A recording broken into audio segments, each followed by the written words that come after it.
TCI is brought to you by Spendthrift Stallion Malibu Moon, sire of the most Kentucky Derby contenders this decade.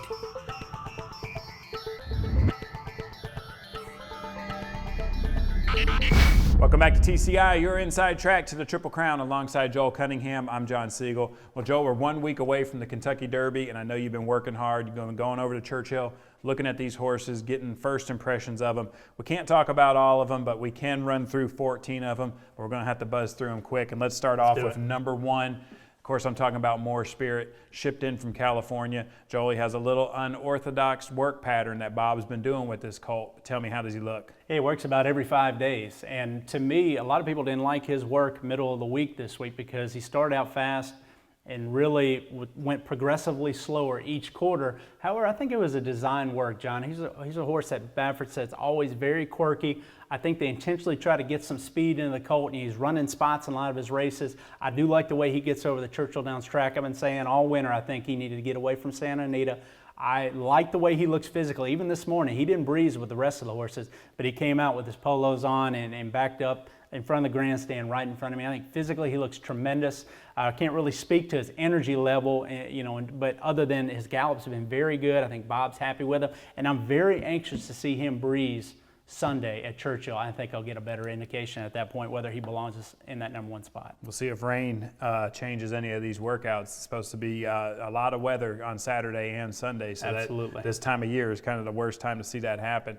Let's stay on a theme of unorthodox, and let's talk about Destin for a minute. This is a colt that set a track record in Tampa Bay Derby and then didn't run again until the Kentucky Derby. Tell me, how does he look physically? I think he looks great. He's got great weight and condition right now. He's a happy horse, John, and really everything has gone to plan. A lot of people want to knock the fact that he hasn't run in 8 weeks, but if you trust Todd Pletcher, you trust the sharpness of Twin Creeks and those connections, I think you have to very much respect this colt. Remember, they didn't start this colt until last fall. He wasn't a Saratoga horse for him. They knew all along he had a classic profile based on his physical makeup and his pedigree, and they brought him along accordingly, and we've seen the light bulb go off on him. And when we talk about a colt that set a track record at Tampa Bay Downs, Outwork was working a lot better than him going into the Tampa Bay Derby. Sure. And he beat Outwork that day. So Outwork comes back, flatters, wins the Graven Wood Memorial. Outwork now works marvelous this morning. He's the buzz horse.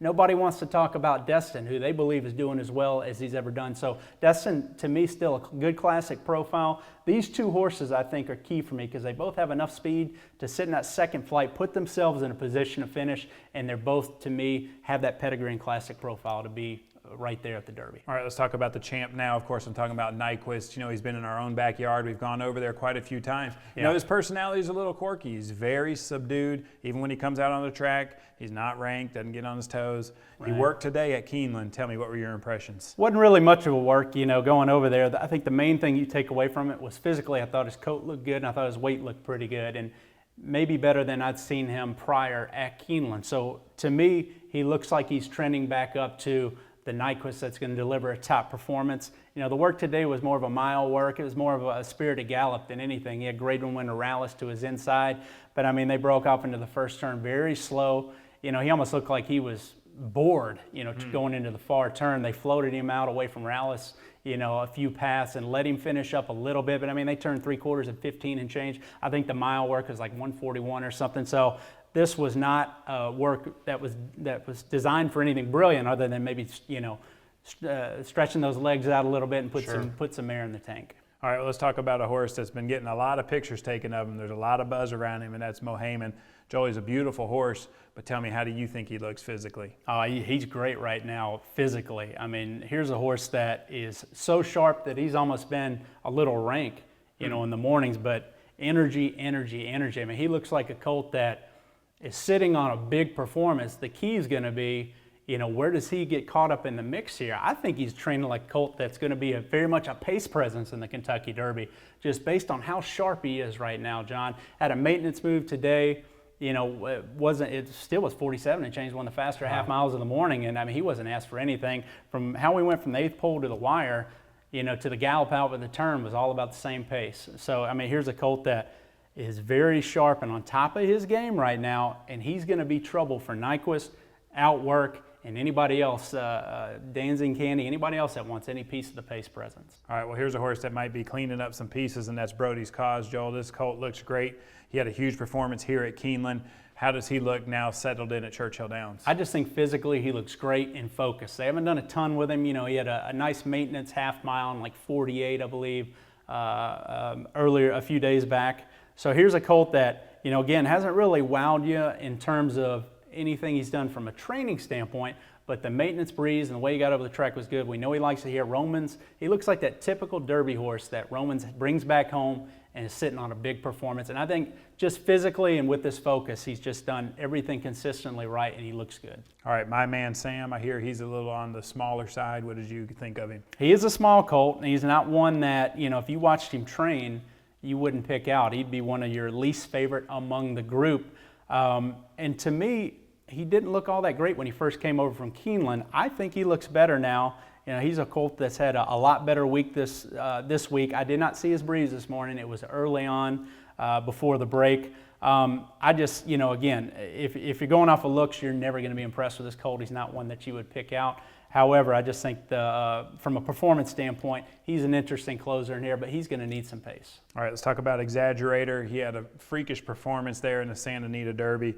Joel, he ships into Churchill Downs. Of course, Windstar has now, you know, bought into the colt with his breeding rights. Tell me, what do you think of the horse's chances? Well, I can only tell you what I've heard. I've not seen him yet. Somehow I missed him yesterday. My only guess is maybe he went out later in the break session because somehow I missed him at 8:30. And this morning I was on the front side watching breezes, so by the time we got back, I did not get to see him go. So the only thing I know is how he's doing in California, and I hear he's training phenomenally in California. I mean, they really like the way he came out of the race and is doing, so I'm very anxious to see him. He's one this weekend that I'll be paying close attention to in terms of how he looks physically and how he breezes. All right, let's keep going. Number 8, Motom. Tell me, what do you think? I think Motom's look great. He's another one that consistently looks at home. You know, he's not going to wow you because he's an immature type colt, tall, all legs, but to me, he fits that profile of a colt that could be very dangerous. I think from a closer standpoint, he and Brody's Cause, to me, are the two that I trust the most in this race if it sets up for a closer.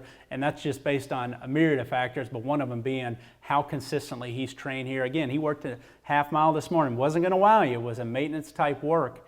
Again, finished out very strong. Looked like he wanted to do more in the gallop out. So Motom, I expect to be sitting on a big performance. All right, let's talk about Creator here. He's the horse that won the Arkansas Derby, and Joel, he finished, you know, from last to first with a flourish there. It looks like it could be that kind of year in the Kentucky Derby. What do you think? How does he look physically? Well, he's another one they're not doing a lot with because he's run so much recently and only ran a few weeks ago at Oaklawn, now shipping in. I liked his maintenance work the other day with the workmate. I thought it was very professional, but they weren't going that fast. The only thing you could really judge was his willingness, his energy, and his how he was getting over the track, and I thought it was a very smooth workout for Creator. He's a colt that, to me, when you look at him physically, it doesn't give off indications that he just ran. He's definitely in peak form right now. The question is just how good can he be coming back in 3 weeks against this group in a race where he may not get the pace set up. All right, number 10 here, you mentioned him already, Outwork. He's kind of the buzz horse. Yeah. You know, Rapoli's pretty high on him. Tell me, what do you think of him physically there at Churchill? I mean, he's a mountain of a horse, and he's very fit. I mean, almost a little ribby. He's so fit right now, John. And he's a colt that, you know, is not the prettiest of movers on earth, but just a tremendously forward and great breezing horse. I mean, here's a horse that all winter long they've been talking about from the top of the barn. We talked about it when he ran that allowance race at Tampa. He worked good last week, and they expected him to work well today, and he delivered. But that's the kind of horse he is. He's the cruising speed, fast type horse with a big, long stride. And I don't think that work, for anybody that knows Outwork, that work didn't surprise anybody. We expected to see that type of performance, so I'm not going to build up the hype like a lot of people maybe are on him. That's what I expect from him, and I still think he's going to be a dangerous pace presence in here, but there are other dangerous horses in here that I think are also going to go with him early. So I think Outwork, you know, you might want to subside on the hype a little bit with him because I think it's a good fast horse is going to work that fast. He's going to be part of the pace presence, and there's other good speed in here. All right, so tell me, you know, we're going to talk about a lot more of these horses next week, but tell me, out of those 10, tell me who do you think looks the best right now? Oh, man, that's a great question. I mean, I think Destin looks phenomenal. Just his weight and how happy he is. I mean, he looks like he's the colt that has not been through the grinder. He's the fresh colt that I think is going to love 10 furlongs. I would put him in that mix. I think Mohayman's in there physically. I mean, you know, you'd like to maybe see that little less of the control chaos with him, you know, because he looks so sharp right now. He would definitely be in that group. And I think Mo Tom, you know, there's a couple mornings people wondered how he was going, but overall I think he's been very good, you know, last 10 days. So really it'd be between those three, and I'd probably say Destin or Mohayman. All right, man. Well, it's going to be good, you know, having you out there this weekend. There's a lot of works that are going to happen if the weather will hold off. So we'll come back next week. We'll get some more impressions, and we'll talk about who you think is going to win the Kentucky Derby. It's going to be exciting, man. They look good. All right. Thank you guys for watching. Make sure you come back next week. We'll give you our final impressions of the final Derby works, and we'll tell you who we think will win this year's Kentucky Derby.